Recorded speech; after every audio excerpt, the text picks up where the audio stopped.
¿Por qué estáis turbados? ¿Y por qué surgen dudas en vuestro corazón?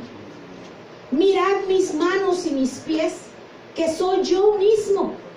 Palpadme y ved, porque un espíritu no tiene carne ni huesos, como veéis que yo tengo. Mira, hermano, el Señor los estaba confrontando con su pecado de incredulidad. Por eso necesitaba el Señor esos 40 días para afirmar la fe de los discípulos. Les enseña las manos, les enseña los pies. Y las manos y los pies, dices tú, bueno, ¿por qué tenía que les enseñar a las manos? ¿Por qué los pies? Porque tenían las marcas de los clavos. La perforación, dice en la Biblia, la King James, la perforación de las manos. Y dice lo curioso, piercing, ándele, a los que les gustan los piercings.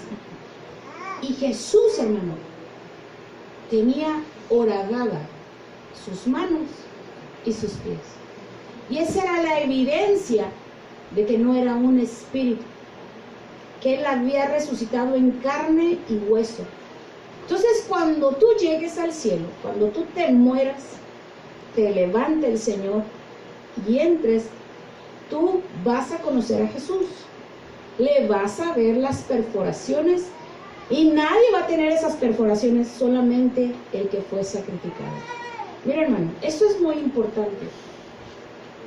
No hay salvación sin el sacrificio de Cristo. Ni tú ni yo estuviéramos aquí sin el poder de la muerte en la cruz del Calvario. Por eso es que dice el apóstol Pablo que el vivir es Cristo y el morir es ganancia. Porque cuando tú se te disipan tu incredulidad, tú empiezas a darte cuenta que verdaderamente el que vive y reina para siempre es verdad de lo que Él está escrito. Entonces, el Señor Jesús les está mostrando con su cuerpo que es Él. Que es Él. Imagínate cómo se sintieron porque fueron exhortados por la incredulidad. Es que tú y yo a Dios no podemos engañar. Ya sabe Él lo que está en nuestras vidas. Ellos, hermanos, esos 40 días era tan importante para Jesús. Para Él era importante. Porque nosotros, los discípulos de aquella época, necesitaban tener esa convicción, esa seguridad.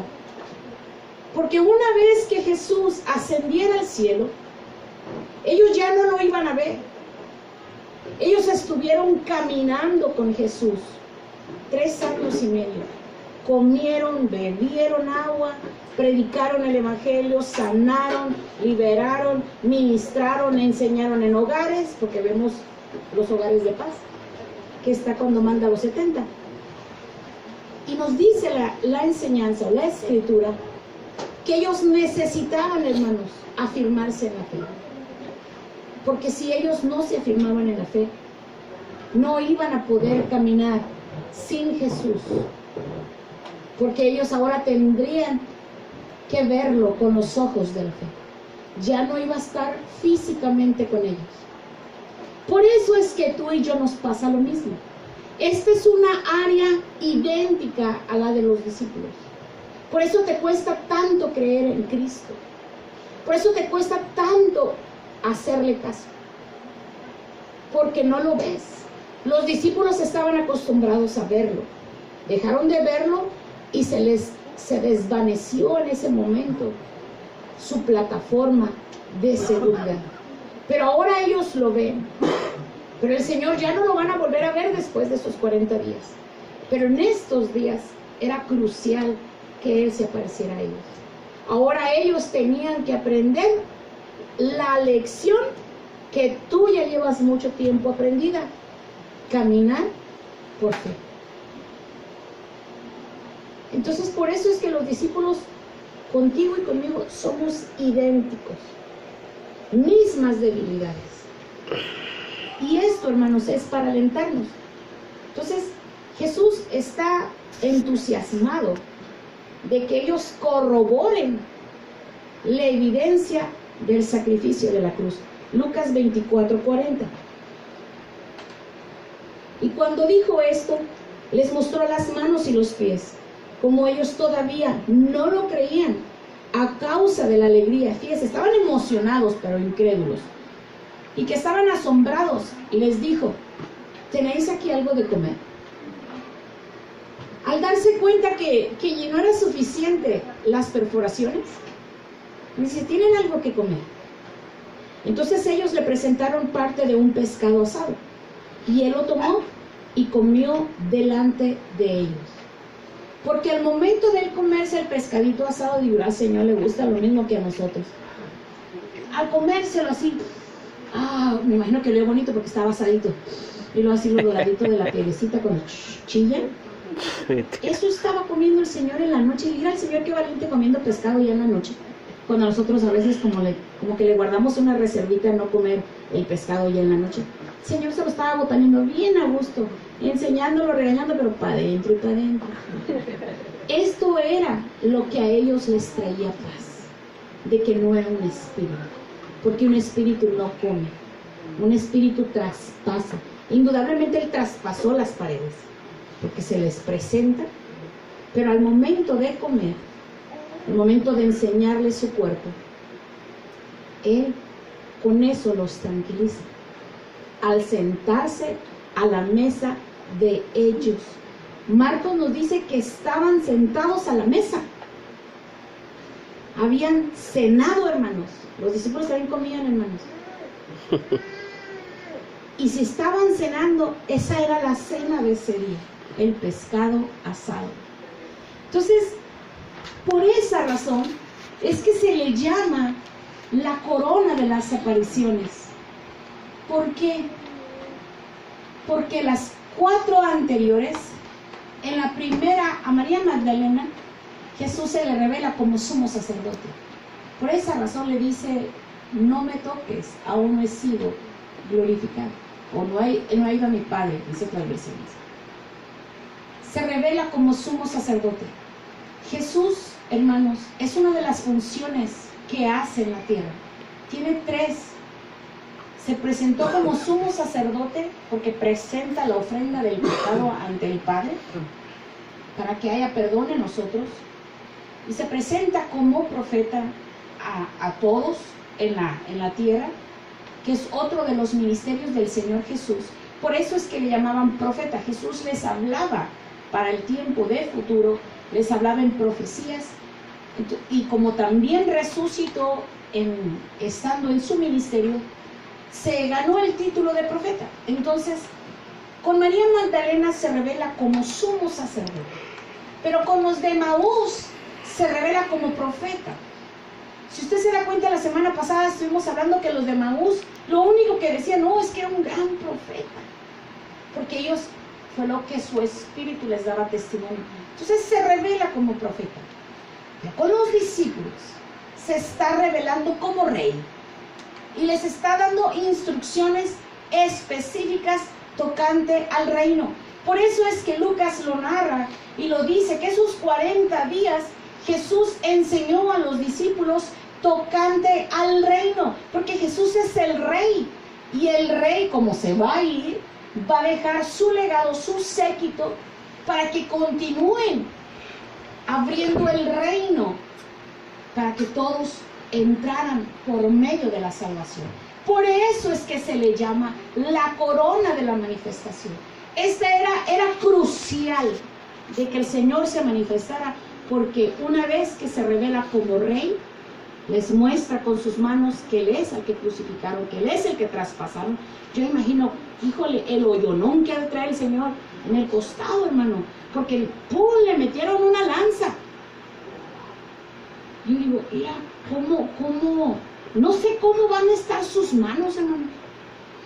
Pero si están las manos con los hoyos, ¿cómo está la espalda del Señor Jesús lacerada por los latigazos que tenían como colmillos o huesos? Al momento que le daban el latigazo, los grilletes o las púas arrancadas carne de la espalda del Señor Jesús. Imagínate, yo digo, ay, el Señor quedarse con el cuerpo, si Él es Dios creador. Ponerse un cuerpo así.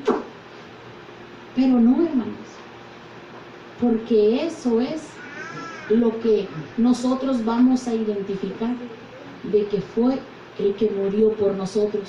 Entonces, como rey, versículo 44, da instrucciones. Y Él les dijo, esto es lo que yo les decía cuando todavía estaba con ustedes, que era necesario que se cumpliera todo lo que sobre mí está escrito en la ley de Moisés, en los profetas y en los salmos, pues en todos los libros, hermanos. Entonces les abrió la mente para que comprendieran las escrituras y les dijo, así está escrito, que el Cristo, el ungido, el Mesías, es la misma palabra, padeciera y resucitara de entre los muertos al tercer día, y que en su nombre, porque su nombre es sobre todo nombre, hermanos, en el cual toda rodilla se ha de doblar y confesará que Jesús es el Señor, hermano. Amén. Amén. Entonces, dice que tiene autoridad sobre todo, aún lo que está debajo de la tierra, lo que está en los cielos. Y miren, cuando Él les da estas indicaciones, es para que ellos sepan qué deben hacer. Y dice que en su nombre se predicará el arrepentimiento. Esa es la base para todo aquel que predica, a llevar al pueblo al arrepentimiento. Si tú ves a Juan el Bautista era su sermón central: arrepentidos porque el reino de los cielos se ha acercado.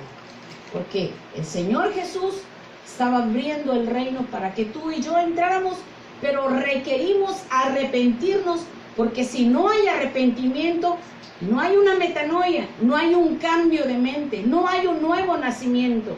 Sin arrepentimiento seguimos haciendo lo mismo.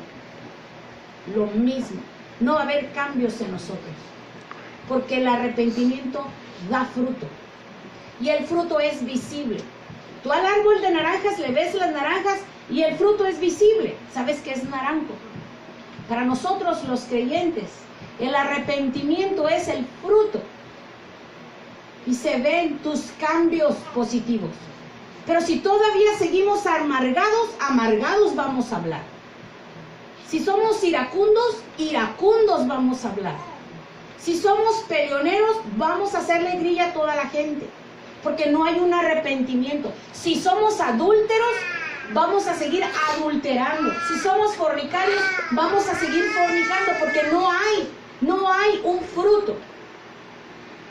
Por esa razón es que cuando tú te arrepientes de tus pecados, das esos frutos dignos de arrepentimiento. ¿Y cuáles son esos frutos dignos de arrepentimiento? Pues porque el que estaba robando ya no roba. El que estaba adulterando ya no adultera. El joven que estaba teniendo relaciones sexuales fuera del matrimonio, pues ya se tiene que esperar, buscarse una mujer y casarse. Pero mientras, la gente no hace nada. Por cierto, hermano, de una vez, el fruto digno de arrepentimiento, cuando venimos a Cristo, hermanos, nos tenemos que casar. No podemos vivir en unión libre, en amaciato, no podemos vivir, porque no estamos obedeciendo lo que Dios ha establecido. Si usted no está casado, hermano, busque la manera de unirse bien como Dios dice, para que no viva en esas condiciones. Entonces, les dice el Señor Jesús, y que en su nombre se predique el arrepentimiento para el perdón de los pecados a todas las naciones, comenzando desde Jerusalén. Vosotros, dice, sois testigos de estas cosas. He aquí, yo enviaré sobre ustedes la promesa de mi Padre, pero ustedes permanezcan en la ciudad hasta que sean investidos con el poder de lo alto. Mira, hermano, cuando Jesús como rey les está hablando y diciendo en qué se va a basar toda la trayectoria de los discípulos. Los discípulos no podían ser transformados en apóstoles, ser enviados, hasta que no viniera el Espíritu Santo sobre ellos. ¿Por qué? Porque si no les empoderaba el Espíritu Santo cuando viene a tu vida, no tienes el poder y autoridad para hacerle frente a tus pecados. Señor Jesús les dijo: he aquí yo los envío en medio de lobos. Hermanos, tú como hijo de Dios, cuando te conviertes, el Señor te representa con la Escritura como una oveja. Y el lobo es el que quiere tragarse la oveja. Entonces, para que tú le hagas frente a tus temores, a tus gigantes, a tus lobos, necesitas el poder del Espíritu Santo sobre tu vida. Entonces, no podemos solamente ser salvos y quedarnos siendo salvos. Necesitamos ser empoderados, ser bautizados con el Espíritu Santo. Es verdad, el Espíritu Santo viene a ti desde el primer día que tú recibes a Jesucristo como tu Salvador. Pero el Señor Jesús les dijo a los discípulos que iban a tener que ser bautizados en fuego. El Espíritu Santo.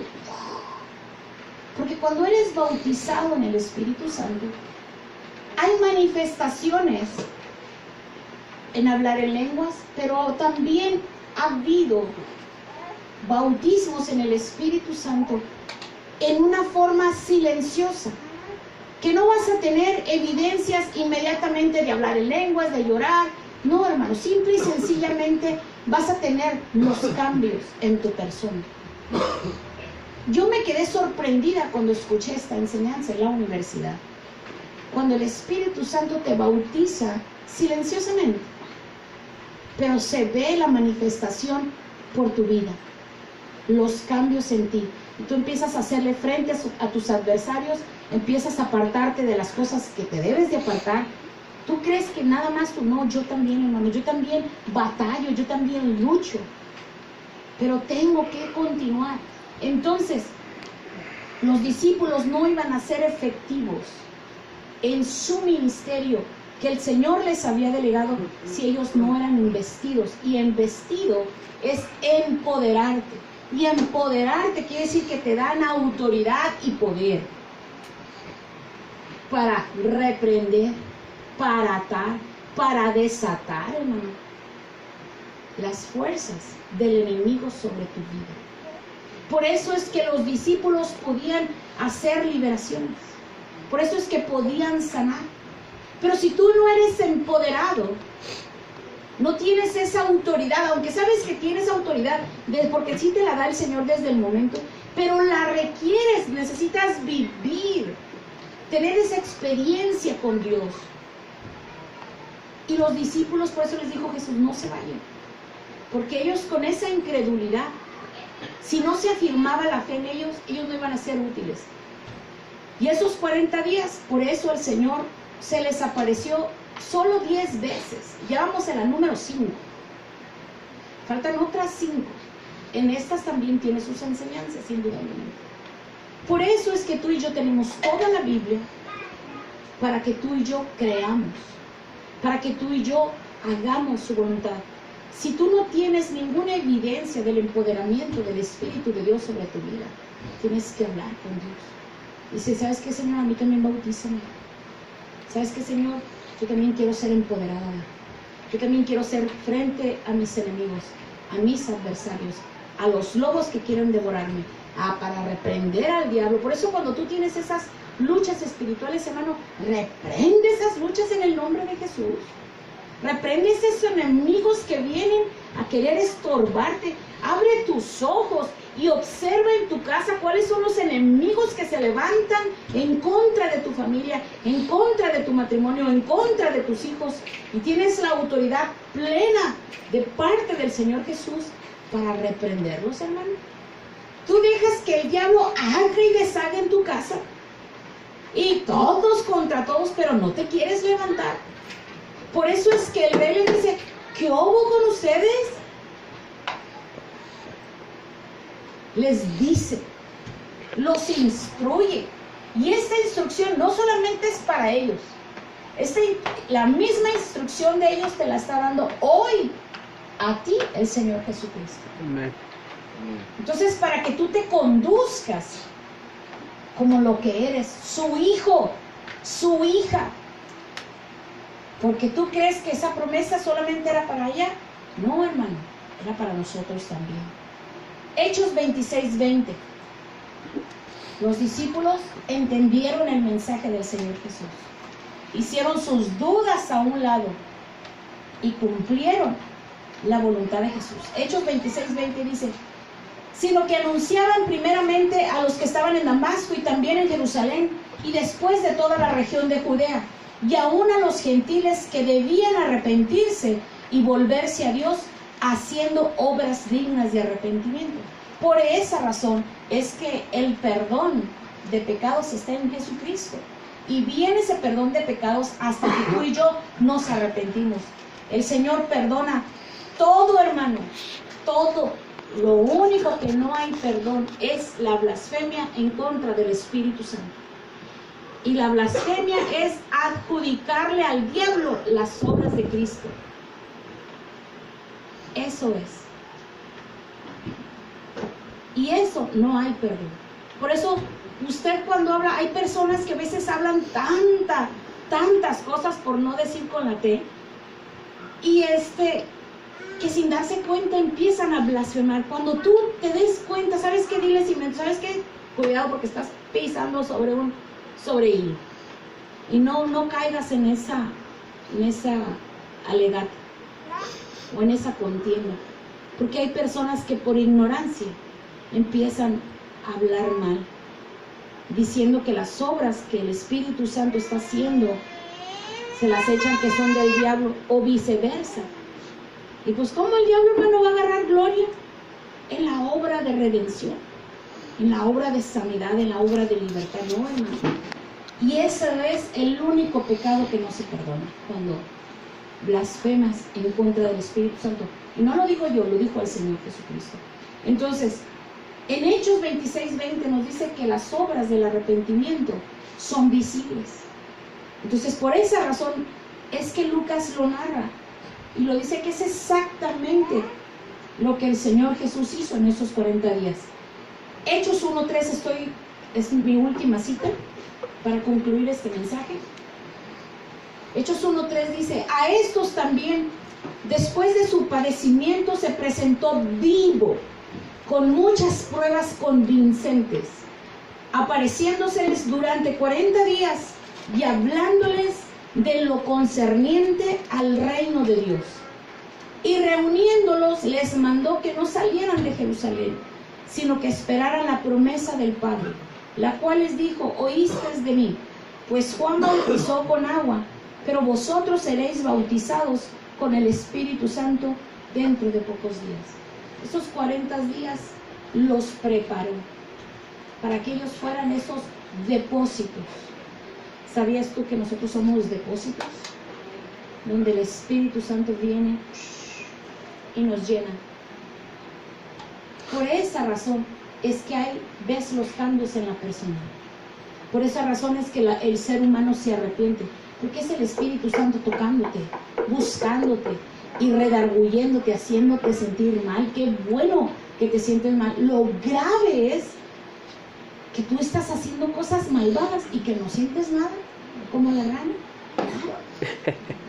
No, hermano, es porque estás muerto en tus delitos y pecados.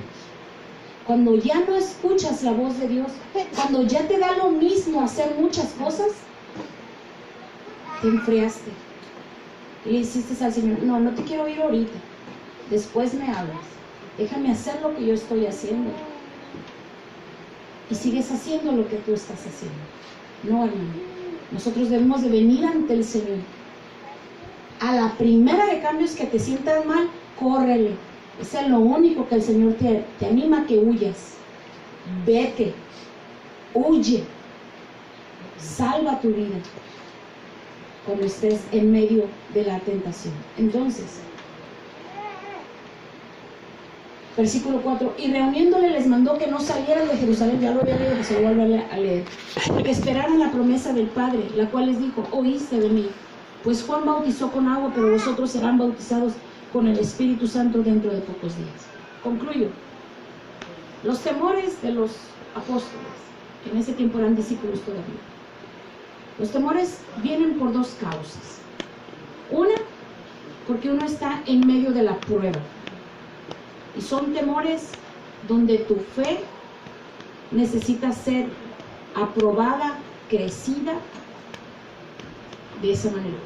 Los otros temores vienen por la tentación. Y la tentación son los pecados que nosotros hemos cometido. Y que somos tentados para volverlos a cometer. Y nosotros necesitamos al Espíritu de Dios para hacerle frente a estas áreas de nuestra vida. Y para ello nos fortalecemos en la gracia de Cristo. La gracia de Cristo es suficiente para que tú te agarres de ella y resistas toda tentación. Entonces, que tú dices, no puedo. Claro que puedes, la palabra lo dice, pero es que ella no quieres, que es diferente. Por eso es que todo pecado Él nos perdona, cuando somos honestos y sinceros. Pero ahora a nosotros nos toca.